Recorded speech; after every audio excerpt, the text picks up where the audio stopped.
Tell us what's going on. We deserve it. In Waukesha, Ben Handelman, Fox 6 News. Back to work for some. The Wisconsin legislature returns to work Monday with Republicans in control of both houses.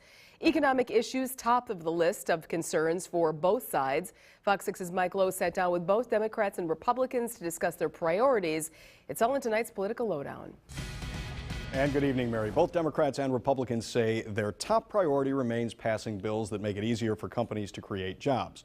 One lingering question is, after all of the fighting of the last 2 years, can the parties work together? Governor Walker says he doesn't want any focus on partisan distractions.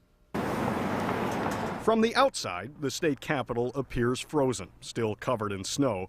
But inside, things are heating up as lawmakers return to work for the new legislative session starting on Monday. Republicans control the Senate, the Assembly, and the governor's office, and all say their top non-budget priority is passing a mining bill that streamlines regulations and the permitting process. Mining is at the very top of our list. We pushed hard on that last session, and we weren't able to get it through the Senate.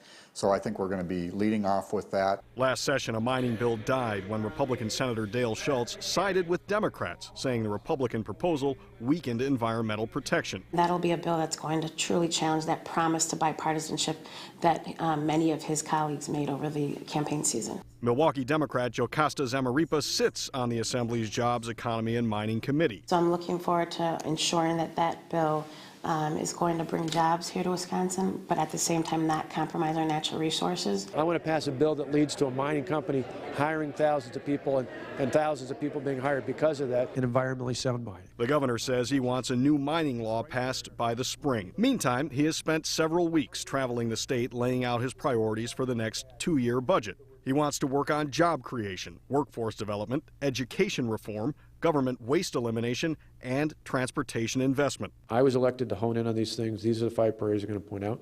And anytime a piece of legislation that comes up that distracts from that, we're going to draw both public and private attention towards saying that's not the right approach to do right now. His message to lawmakers: avoid the kind of divisive bills that led to massive demonstrations 2 years ago and lingering distrust between the parties today. I believe that we can get past it together, but there has to be a sincere commitment to bipartisanship. Many of us campaigned, many Republicans campaigned on promising Wisconsinites, promising constituents that they would work across the aisle. What you're going to see is a legislature that's going to have a very narrow focus saying, what does this do to create economic opportunity, jobs, investment in our state? And really what we want to do is help make the people of Wisconsin wealthier people. New Assembly Speaker Robin Vos says an income tax cut is one of his top priorities. One of my biggest goals, and one that I hope we're going to enact this year, is an income tax cut for Wisconsin families. I think that we need to focus on jobs, jobs, jobs. It has to be smart, and it has to be, we have to look at the end goal, and the end goal is jobs for Wisconsinites.